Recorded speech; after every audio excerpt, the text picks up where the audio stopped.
Coucou les amis, alors voilà, je suis là de retour avec une nouvelle vidéo. Là, je voulais vous parler, on reste sur le cas de ce procès, bien sûr, Bongo Valentin. Euh, Ce que je veux évoquer tout de suite, c'est, comment vous dire ça? Voilà, le cas du jugement euh, de certains condamnés. Ce que j'aimerais bien, c'est qu'on essaie de vérifier dans tout ce qu'on voit, dans tout ce qu'on a vu comme histoire, euh, le cas des frères Osseni. J'ai pu entendre de personnes venant du Bénin notamment, dire qu'au niveau du Bénin, il n'y a aucune ville, aucun village qui ait été répertorié dans lequel les frères Osseni auraient mis un quartier, une rue, des villas. Après, si vous avez les preuves, ben, vous pouvez me les apporter, histoire que moi je les... Voilà, histoire qu'on en parle, que je les publie aussi. Mais à ce qu'il paraît, ils n'ont absolument pas investi au Bénin. Et moi, je me suis posé la question de savoir, mais pourquoi? Ils ont peut-être mis des choses ailleurs, par-ci, par-là, comme on a pu le découvrir, mais pas au Bénin qui est censé être chez eux. Ok. Est-ce que c'est parce qu'ils se considéraient plus gabonais que béninois? Parce qu'ici, ils ont mis des choses. Parce qu'ici, ils ont construit, ils ont investi. C'est un fait. Donc, quelle pourrait être la raison pour laquelle ils n'ont pas investi? Et aujourd'hui, vous avez des Béninois qui disent, mais on paye les pots cassés pour rien parce que on est tout le temps insulté, on est, comment on appelle ça? On est stigmatisé, si je peux dire ça, pour des gens en réalité qui n'ont même pas investi chez nous, qui ne nous connaissaient même pas, quand ils étaient bien. Le côté que je veux retenir dedans, c'est de me dire, si ces gens-là ont investi ici, parce que c'est important de noter ça, vous voyez, c'est très important de noter ça. Pourquoi? C'est très important de noter ça parce que ça permet aujourd'hui de savoir. Et c'est important que le Gabon se le dise. Parce qu'aujourd'hui, les Gabonais sont là. Les étrangers, ils construisent chez nous. Les étrangers, ils prennent nos places. Les étrangers, comme ça. Si vous dites, parce que vous appelez les investisseurs, même aujourd'hui le pouvoir qui est en place appelle les investisseurs. Mais il faut savoir que dans ce qu'on est en train de faire là, comment dire ça, le monde nous regarde. Si vous vous dites, parce qu'on a deux cas, je vais vous prendre le cas, par exemple, après je parle de ce que j'ai vu, que je ne maîtrise peut-être pas forcément. Vous avez le cas au Pianga par exemple. C'est un monsieur qui est souvent, comment dire ça, interpellé d'une certaine façon, hein, pour une chose ou une autre qu'il aurait fait, qu'il n'aurait pas fait. Et dès qu'il est interpellé par rapport à quelque chose, quand je dis interpellé, ce n'est pas interpellation de l'arrêter seulement, mais interpellation de dire, par exemple, accusé de quelque chose. Et chaque fois qu'il est accusé, ses affaires au Gabon sont saisies.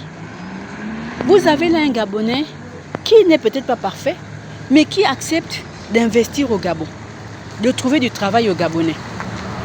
Ce même Gabonais là, dès qu'il commet quelque chose, vous saisissez ce qui lui appartient et vous laissez des Gabonais au chômage. Chômage technique, chômage temporaire ou chômage quand même sans salaire. Entre nous, quand d'autres voient ça, qui d'après vous va vouloir investir au Gabon? Ne fût-ce qu'entre Gabonais. On va se dire, mais c'est pas la peine de... Non, je veux pas. Je préfère aller investir ailleurs parce que comment je vais faire? Et après on dit oui, ces étrangers ils viennent, ils sont ici, mais ils n'investissent pas ici. Comment est-ce qu'on peut investir dans un pays où dès que je vais regarder mon frère de travers, ou dès que je vais faire un faux pas, où je vais me cogner comment je dis ça, je vais me cogner le pied au sol, tout de suite on va venir saisir ce qui m'appartient. Mieux, le Gabonais il le fait, il préfère investir ailleurs, hors du pays. L'étranger, il le fait, il préfère aller investir ailleurs. On a eu le cas des gens qui ont investi ici. S'ils ont investi ici, c'est parce qu'ils se sentaient ici. Oui. Donc, s'ils se sentaient Gabonais, ils ne doivent pas être traités comme étant des étrangers, mais ils doivent être traités, même s'ils sont jugés, mais au moins jugés comme des Gabonais. Même si c'est des Gabonais, on va dire des Gabonais de cœur.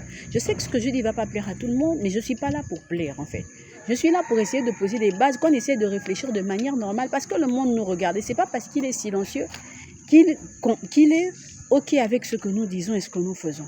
Il faut à un moment donné qu'on se pose et qu'on pose des actes aussi qui arrêtent de nous ternir comme si on était toute une nation de personnes qui ne réfléchissaient pas. C'est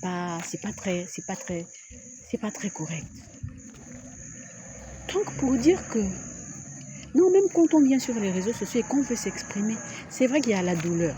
C'est vrai qu'il y a vraiment, mais sachons raison garder. Sachons parler avec, voilà. Nous, on a des Gabonais qui sont dans d'autres pays. Oui, ils ne font pas le désordre, on est d'accord. Mais quand ils travaillent là-bas, ils se sentent bien là-bas. Ils se sentent à l'aise là-bas. Les Gabonais qui font le bruit là, alors qu'ils sont remplis en France là-bas, on est chez les autres aussi. Donc, sachant que si on fait quelque chose chez les autres, on ne va pas souhaiter qu'après avoir investi comme pas possible, on nous traite d'étrangers, on nous traite de ceci, on nous traite de cela. Non, on va vouloir qu'on nous traite à la juste mesure de l'investissement que nous avons apporté à ce pays-là. Moi, je pense que c'est ça.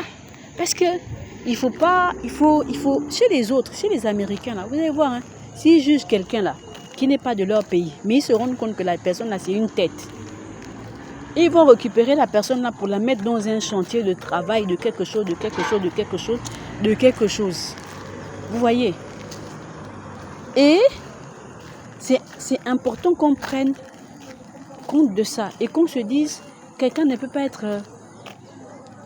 quelqu'un... Les Océanies, ce que je vois, je ne parle pas de leur père, moi j'ai parlé des enfants. De ce que je vois, quand je vois, ils n'ont pas... En fait, ils ne se sont pas enrichis pour appauvrir le Gabon. Ils se sont enrichis pour leur poche, comme l'ont fait d'autres Gabonais dont on ne parle pas. Mais qui sont là, qui sont bien là, bien tranquilles, quelque part partout, qu'on ne connaît pas. Voilà. Donc il y en a beaucoup. Ils se sont enrichis ici. Et ils ont investi ici.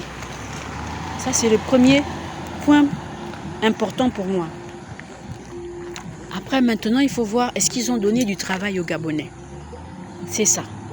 Si ça, là aussi, c'est là, on doit réfléchir à tout ce qu'on met en place comme mesure et arrêter de dire, oui, les étrangers, les Béninois et tout ça. Parce que moi, j'ai parlé avec des gens, voilà, qui étaient d'autres nationalités, qui étaient notamment de nationalités béninoises, qui vivent leur vie tranquille ici, qui sont même nés ici, mais qui ne se sont pas forcément sentis représentés par les frères Ousseini.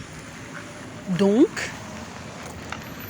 perso pour moi, encore une fois, prenons la mesure de tout ce qui se passe et essayons de mettre en place les systèmes qui nous permettent finalement de faire en sorte que le pays avance et arrête de stagner. Je reviens avec une nouvelle vidéo pour parler de la crise, je ne sais pas si je vais appeler ça identitaire, mais en tout cas, il y a une crise quelque part et on en parle tout de suite.